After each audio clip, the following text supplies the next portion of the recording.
I'm Mark. And I'm Josh. I'm Alex. I'm Amanda. And this is Alter Ego Comics TV, episode number 200. Woo! So, we're here at Alter Ego After Hours, celebrating 200 episodes. Brought out the staff.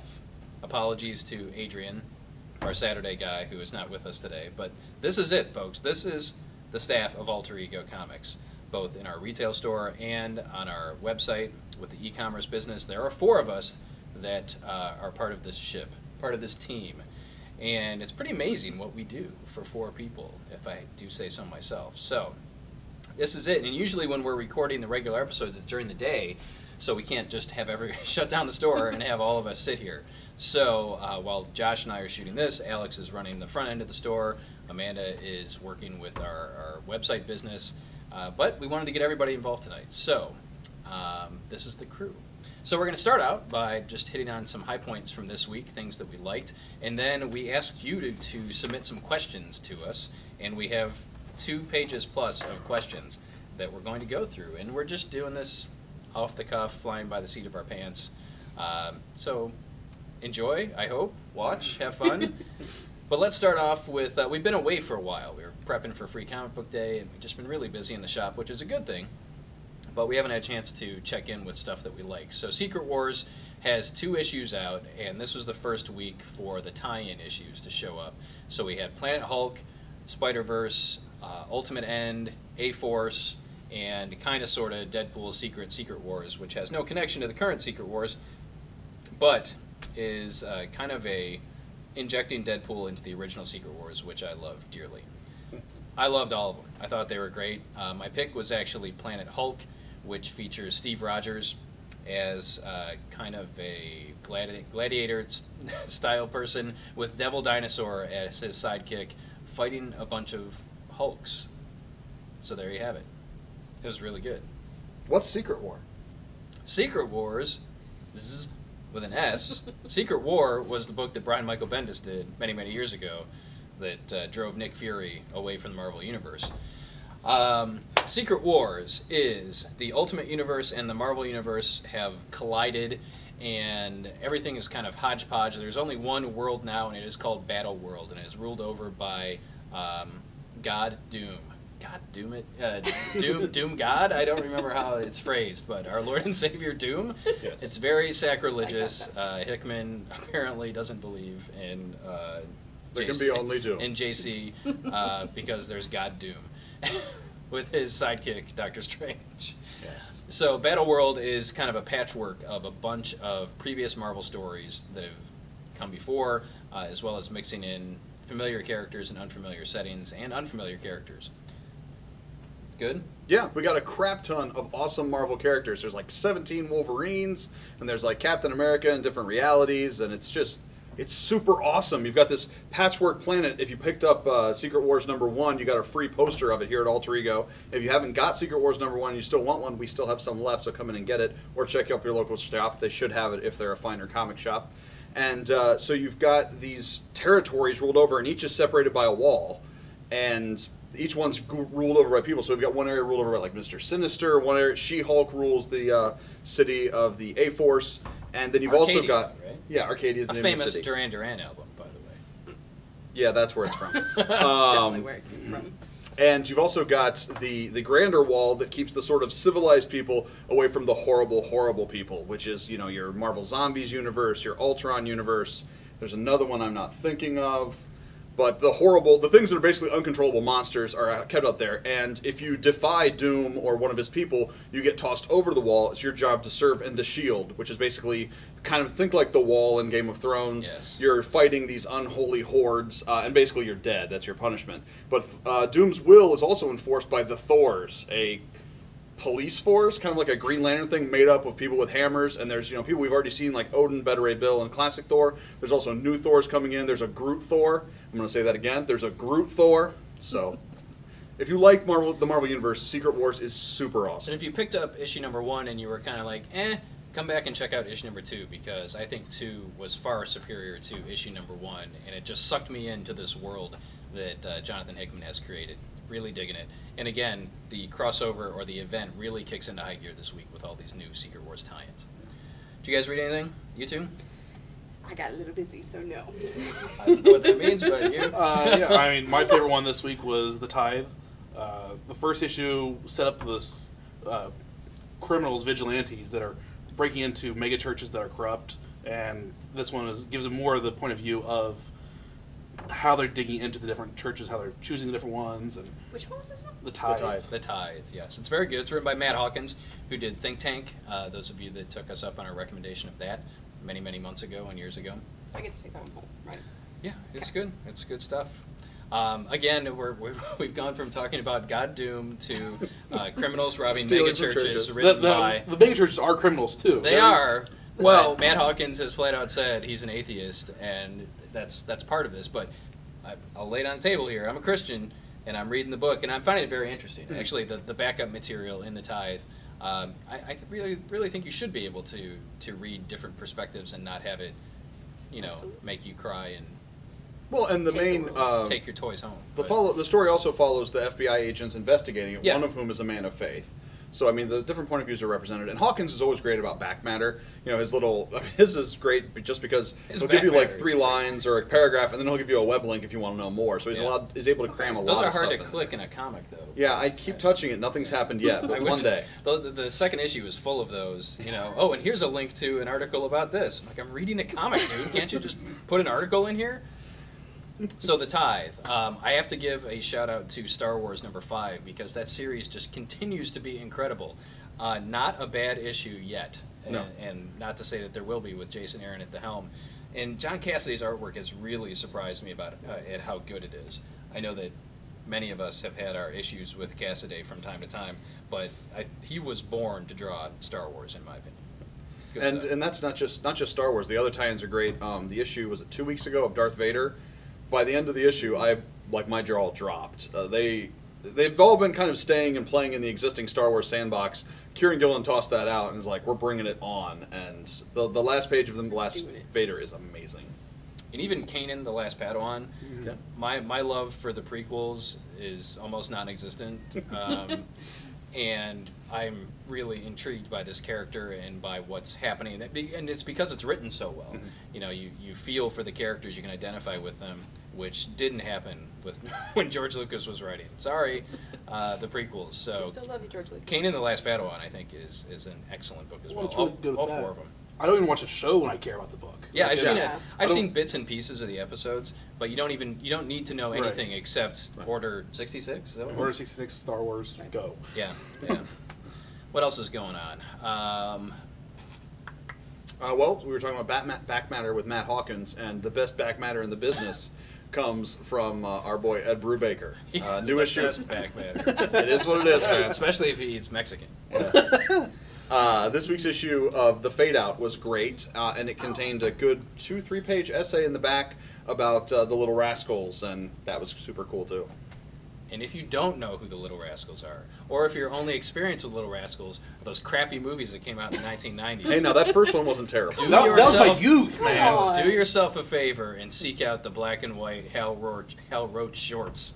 But the essay in the back is just great. And I'm with you, Josh. I mean, The Fade Out is a great series on its own, but the supplemental material in The Fade Out is very, very good. Yeah, and that supplemental material so far is not collected in the trades. That's why So you need to single buy issues. monthly.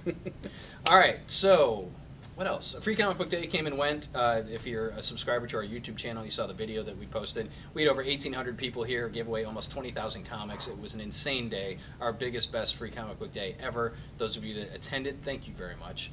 And those of you that are watching, thank you for supporting what we do and your love of good comics. We just passed the 4,000 subscriber mark, and to some that may not seem like a big deal, but for us, we're really pleased with that. And we do this for you.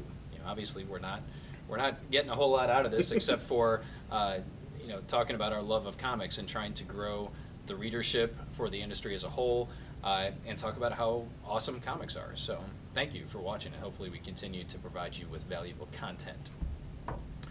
All right. Anybody have anything else before we get to the questions? We have a signing coming up. We do have a signing coming up. Thank you.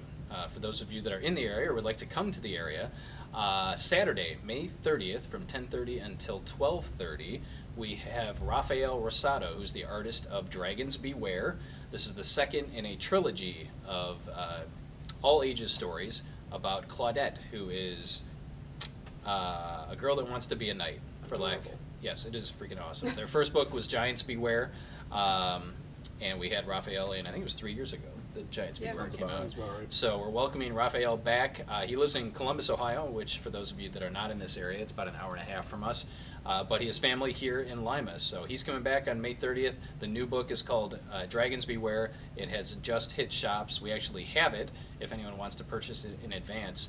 But he's an amazing artist. He's a great guy, and he loves comics. And this is a great book that you can share with the young people in your lives and still enjoy it yourself, too. I don't have young people, and I love the story. It's really cute. You share it with anybody. Like, it's young adorable. people, old people, homeless people. Yeah, I bought it for my niece for Christmas 2 years ago, and rather than my niece reading it, my sister sat and read the whole Right. thing during Christmas. It's really which cute. might not I say anything really good about our enjoyed it. Christmases, but It's been It's fine. endorsed by Jeff Smith, the author of Bone, and the dude that wrote Amulet. Drawing blank on his name. You know, He's the dude. Miyazuki. Come on, that it's guy. the guy. Miyamoto. Suzuki, Toyota was his name. And okay, so signing with Raphael Rosado, Saturday, May 30th, 10:30, 12:30. Bring the family, bring the kids, bring yourself. It'll be awesome. Please RSVP. Yes, you can RSVP on our Facebook page, on the event page. Yes. Sheldon. Yes. Please, RSVP is redundant. RSVP means Responde Si Vous Shut Plaît. up. That's also the same day as our tabletop day. It's We not play- tabletop day. Or open game day. Open game day. Yes. Tabletop every month. Yes, open gaming last Saturday of the month here in the shop. Now, let's move on. Yes. Questions. How do I want to do this? Let's just go through them. Why don't you start? Since I've been talking. Hi guys. Do you think the DC multiverse can be too confusing and scary for new readers? No one can hear you. This is his Hawkeye voice, okay? It's Not it's a Hawkeye, thing. Hawkeye. Do you think the DC multiverse can be too confusing and scary for new readers? Absolutely. As a relatively new reader, the idea of trying to jump into any type of DC story can be very overwhelming because unlike Josh and Mark and a little bit on Alex, I don't have the 40, 50 years of back history. Hey, I'm not that. 75. See, look, Sheldon over here. So I think it can be a little confusing, but that's also why you get good people in your life to tell you, where to start. I guess my opinion's not valid because I'm not a new reader, but I would argue that the problem lies not with the DC continuity, but with the reader. It's us, and I'm It's your problem. It's not your problem. I'm saying Suck it up. It's not you, we're it's me. projecting our concerns. We want to catch it all. We assume we're missing things. 9 times out of 10, you can pick up any comic from the beginning of a story arc and follow it without trouble. And a lot of times, the things you don't know are the things that make you love it more. The things you get to run down, like Indiana Jones, and track down that back issue and find out the real story of why Dr. Fate's last name is all wonky or something ridiculous. very fair. And yes, it can be intimidating, but you need to just let it go and read the comics, and I think they'll take care of it. We're going to circle back to that. There's another question coming up which is similar, and I will share my thoughts at that point. All right, so this next question is directed specifically at me. Mark, what kind of comics do you have? Do you get first dibs on the good ones? Comics I have are made of paper, and Well, there's an assumption here that maybe... don't talk about my comics. I'll talk This about your question's comics. for me. All right, talk about your Go comics. ahead. No, I'm saying there's an assumption here that needs to be clarified. Comic book shops aren't like other retailers, like Book Market. If Right. bookstores don't sell everything, they can send it back and get a refund. Comic shops don't work like that. Everything in the store is his comic. Any Yes. comic that is in here, he already owns. So it's not so much that he gets dibs, it's sometimes he deigns to let other people buy them. Something like that. So yes, everything in here, for the most part, is non-returnable. So if you get down to it, as the owner of the shop, everything in here is mine. But I want to sell it to all of you, so come buy some comics. Personally, my collection is not that impressive. I actually sold most of the comics that I had when I was growing up, when I was in college, and have started to kind of replenish some of that stuff. But I love single issues, and there are certain single issues of the past that that I want, and it's not because they're valuable. I mean, one of my favorite comics, and Josh has heard this 500 times, because every collection that walks through the door from the 1980s has this comic in it, and I don't even remember the number. It's like Fantastic Four 285 or 283 or something like that. It's got the Human Torch on the cover, and he says, "I can never be the Human Torch again," and it's about this kid who's presumably a middle school kid that is picked on and bullied, and his idol is the Human Torch, and he wants to kind of feel what it's like to be the Human Torch, and because his life is so miserable, he douses himself in gasoline and lights himself on fire, because in his middle school age mind, that's a cool thing to do, and he might become the Human Torch. And of course, he ends up, in the emergency room and ends up dying, and that's where Johnny Storm is stuck with this dilemma of, am I a good example for kids? And that's kind of a downer thing to talk about, but that's one of my favorite issues, and I have multiple copies because I keep buying collections and pulling out that one issue. I'm a huge Indiana Jones fan. I have like 10 copies of Raiders of the Lost Ark #1. There's no reason for anyone to have that many copies of Raiders of the Lost Ark #1. But the thing that I'm really crazy about now are the artist editions from IDW. And those are the oversized, original art reproductions of all kinds of stuff. And no matter when you got into comics, whether it was the 50s, 60s, 70s, 80s, or the present, there's something for you. And one of our longtime customers is a big fan of the EC horror books and guys like Wally Wood, and they've done several editions of that. I've got the Marvel Covers edition. I've got the David Mazzucchelli Daredevil Born Again edition. And Mike Zeck, who is the artist on Secret Wars, the original Secret Wars, has an edition that's coming out. So I love those. They're kind of pricey. They retail anywhere from like $125 to $150 a piece. So for me, that's what I'm collecting now. I'm more about hardcovers and oversized collector editions, things that are kind of limited in nature. Also worth it, though. I think they're worth it. They're incredibly cool. And you show them, to someone who maybe didn't grow up during that time period and doesn't know how comics were made in the old days, and it kind of takes their breath away a little bit. I think you can really show it to anybody just to see the level of skill it takes to draw everything out and the little notes on the side of everything. Yeah, and they're amazingly cool. If you've never seen one, if you're in the shop, ask me and I will gladly show you some of mine, or order them. They're amazingly cool. Long answer. General thoughts on the upcoming Star Wars slate, Alex? Star Wars, no Lucas, I'm in. After the prequels and with the comics that are going out right now, I'm in for it. And especially with the second trailer that came out for Star Wars, the movie, it looks fantastic. And they're using actual props, which is it's nice to go back to the old stuff to see with the new stuff overlaid. I'm excited for it. Amanda, what TV movies, what TV/movies are you into outside of the comic genre world? So I was thinking about this earlier, and I'm sort of all in on the comic genre world. I started to go, oh, Supernatural, Buffy, but they're all still within that world. So Weather Channel. I mean, let's go Weather Channel. I'm a weirdo. I love to watch Weather Channel. No one judge me. But really, that's my spot. So I don't have a lot outside of that I guess Manhattan. I love Manhattan. It's on Hulu. That's a great show.